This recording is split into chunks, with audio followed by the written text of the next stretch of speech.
City of Los Angeles high school technical competitions attract over 300 students from 12 schools each year. Students from freshmen to seniors compete in 6 events including bridge building, catapult, glider, hydropower, windmill, and the popular mousetrap racer.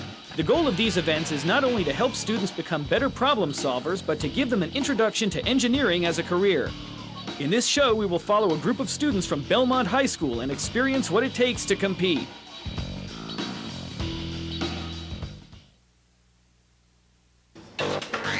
The project that we're working on right now is the Mousetrap Racer, which is a small wooden race car that is powered by a mousetrap.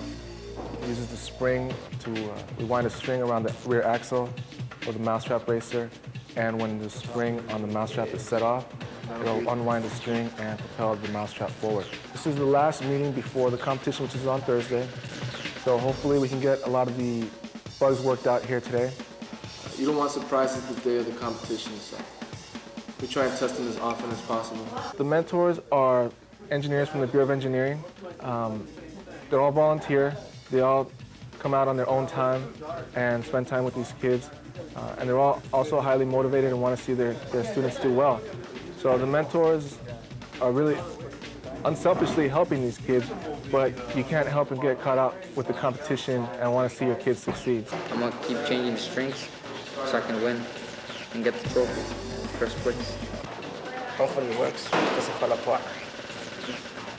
Gonna be ready by Thursday. It better be. And as you can see, that launch was pretty clean, and it certainly snapped really well. The string didn't get caught in anything. So you can have another stick there, that's fine. Is there a limit on the size? Well, the teachers are really the driving force behind these competitions because they see the students every day, and they can push them to look for answers and work past problems so that students doesn't get stuck and give up. These kids will meet the grown-up world and make some friends, make some connections, and hopefully have something to dream about in the future. 2, and that'll be, just mark it that distance in from the end of the axle. Well, the city has an interest in making sure that there's a strong base of students that go into technical fields. The more engineers that we can recruit from our city, the better it is for us because we have to take care of our own infrastructure. I think that if the grown-up community, whether it be the corporate community or the educational community, if those people want to continue to find young blood and new recruits, new employees, new participants from the younger generations, they are going to have to get out of their offices, get out of their cubicles, and come back to the high schools and reconnect with the younger kids and give them, give these kids the sense that the outside world is waiting for them.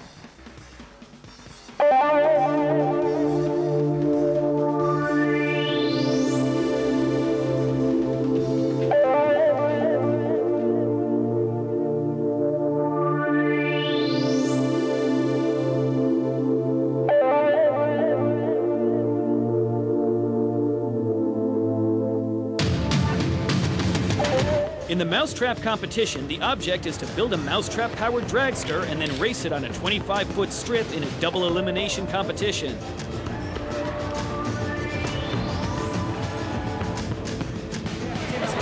The committee for Josue.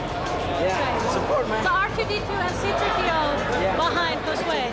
I like to get them to another school outside the boundaries of this territory and give them something new to look at, new fresh air, a chance to see something completely different than their normal period 1 to 6 routine. That's 1.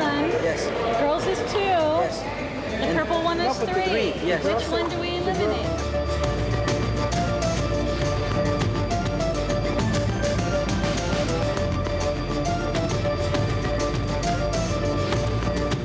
One by one, Belmont's racers are being eliminated from competition. Tension mounts as the final race approaches. Will any of Belmont's racers make the cut, or will they go home empty-handed? Josue is our only hope.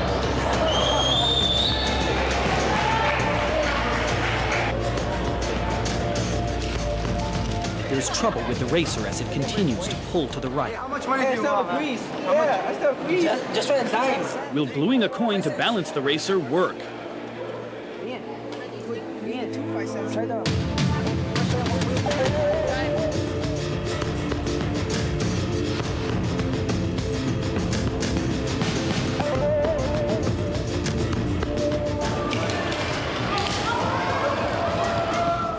All the hard work pays off as Belmont defies the odds and wins the race.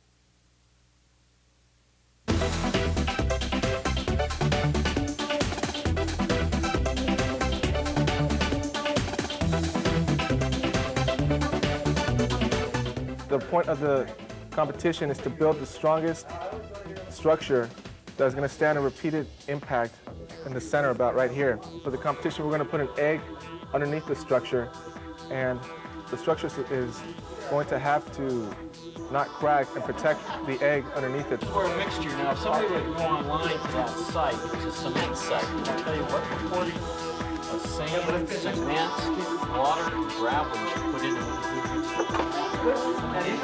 I'm just being facilitator. I'm saying, are we keeping within the rules? Let's get some ideas. Let's form teams to explore those ideas, whether it's what is the mixture of the concrete, what should be the form of the reinforcement, and what should be the shape of the device itself. Yeah, the mass of water, and they gotta find the mass of sand, and then gravel, and so on and so on. How does this help them? Thinking, number one. Critical thinking. They have a problem to solve. They have parameters. They have a design criteria to use. So they have to use their imagination within the confines of the real world problems and come up with a real solution. That's real applied thinking. So it's taken all 5 of you guys to make this amount. And how is each one, formula-wise, how is each one different? This one has no wire. No wire, okay. This one has one wire. This one has one wire, but it's like zigzag pattern. It has double wire. This one has just 2 straight wires. Okay. Well, anytime you get a kid that can actually think a problem through, you're going to be much better off. Instead of math being numbers on a chalkboard, you've actually measured things, you know what they mean in applied usage, so you can have something to relate to. I think that really helps them. This right here is going to be the weight that we're dropping on it. This weighs at least 10 pounds. I got a good design, I don't know.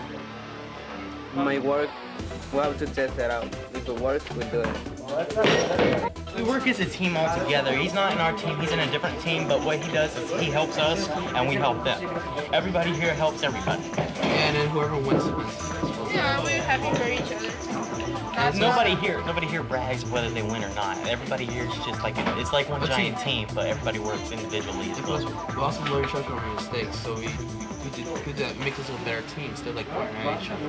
Now they're beginning to refine their ideas. The very round circular dome probably has too much weight and will not fit in the dimensions, but it was a good try. All of our collective brains and all of our collective muscles will end up finding the single formula of cement that will be what we use to make our true bridges.